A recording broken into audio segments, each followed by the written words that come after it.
Halo guys, assalamualaikum warahmatullahi wabarakatuh. Terima kasih yang udah stay channel Yati sama official lagi. Semoga kalau sehat berkabar kalau untuk kita semuanya. Gimana kabar kalian, sehat? Alhamdulillah minta suara siapuy. Sehat, waras, rosa, kuat.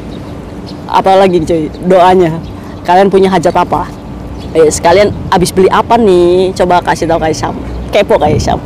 Abis beli emas Kak Isyam. Wih, Masya Allah. Teman Kak Isyam juga yang lagi di rumah sakit, Allah sehatkan. Teman Kak Isyam yang lagi sedih, jangan sedih aja. Hari ini kita bahas beberapa kasus. Wis, mantap. Biar mama yang kepo ini nggak penasaran lagi. Kak Isyam, ada yang jatuh Kak Isyam di Yunlong. Iya, ada yang jatuh ya cuy ya. Ini Kak Isyam baru baca media lokal ya. Jadi di perumahan Hillwood ya cuy ya, Yunlong. Ini kira-kira tetangga kalian nggak? Jadi posisinya ini kayak ada balkonnya cuy ya. Jadi satu rumah itu ada 3 lantai gitu ya kan. Nah itu biasanya tuh di Yaumate itu banyak tuh perumahan-perumahan kayak gitu. Jadi satu rumah 3 lantai gitu. Nah mbaknya ini jatuh dari lantai 3. Nah itu di posisinya tuh di situ balkonnya tuh memang balkon kaca ya cuy ya. Balkon kaca, terus di sampingnya jendela.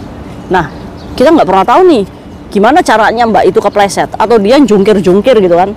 Saking kepalanya terlalu nungsup gitu kan.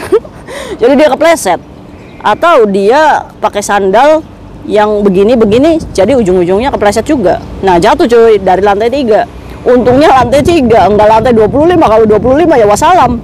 Nah ini mbaknya masih sadar cuy ya. Di bawah langsung ada yang menyaksikan bahwa domestic helper ini dibawa ke rumah sakit Tunmun Hospital.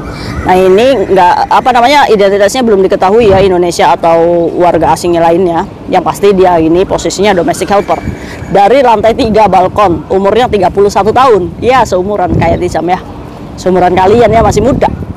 Jatuh cuy, dibawa ke rumah sakit. Mbaknya sekarang ya mungkin aja mbaknya yang mendengar video Kak Isyam, kalau misalkan Indonesian helper semoga aja menghubungi Kak Isyam ya. Kenapa sih kok bisa jatuh gitu? Udah tahu kan kalau misalkan ngelap jendela itu nggak boleh ya, apalagi potensi membahayakan kita.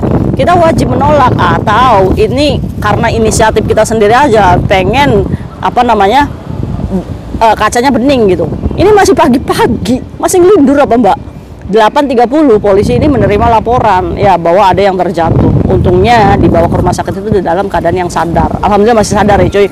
Setiap tahun tuh ada yang jatuh dari jendela gitu ya kan. Alhamdulillahnya ini masih sadar nih. Berarti kalian harus tahu nih, anak-anak baru, pekerja migran yang baru datang ke sini, bahwa mengelap jendela di luar, bagian luar, kamu boleh menolak karena itu aturan labor yang tidak mengizinkan kalian untuk ngelap jendela di luar batas kemampuan tangan kalian. Ngomong aja, aturan labornya nggak boleh majikan. Walaupun majikan marah, saya menolak.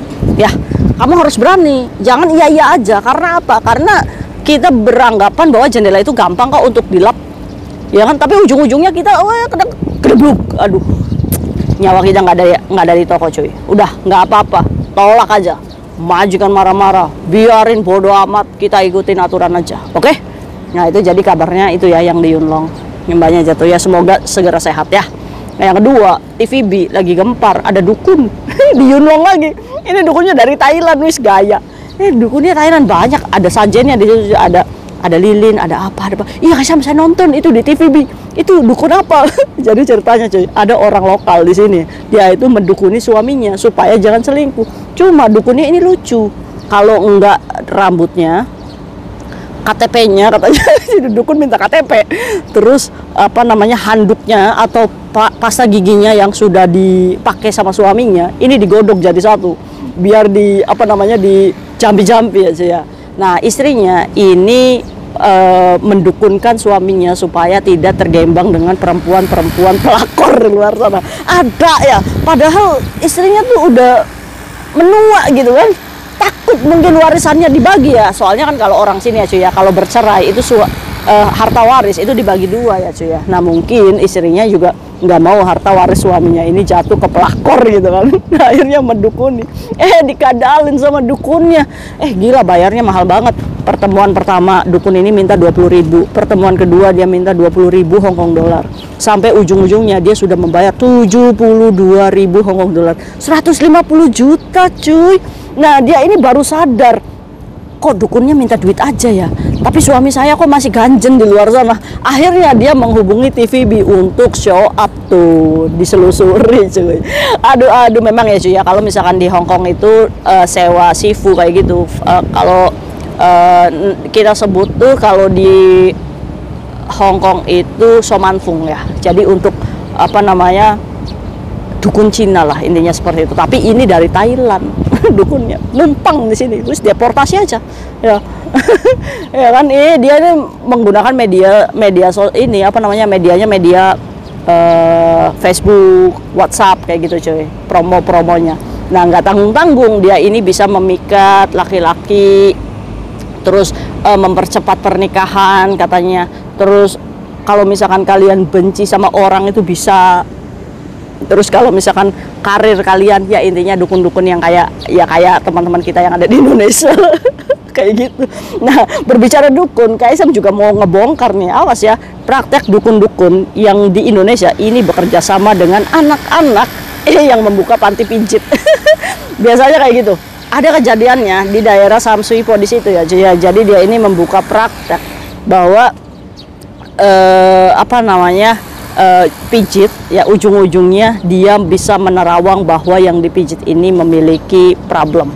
Loh kenapa Kaisam? Mereka emang bisa menerawang kita? Enggak, dia ini hanya menerka-nerka, karena setiap orang itu pastinya punya permasalahan ya, asal nebak-nebak aja cuy. Nah jadi akhirnya si tukang pijat ini ngomong sama si pekerja migran yang datang untuk diurut, ya kan, kamu nih ada yang mengerjain nih di rumah, pantesan kan kamu banyak hutang di sini. Kurang ajar kan kalau kayak gitu. Kalau kayak sama langsung pakai baju lagi udah pergi, nggak usah didengar. Tapi sayangnya mama kita ini kan tipikal orang yang galau gitu kan, maunya didengar gitu kan. Ada yang ngajak ngobrol kayak gitu tuh seolah-olah tuh nyambung gitu. Akhirnya si mama ini kejebaklah tuh dengan tukang pijit yang bermodus dukun.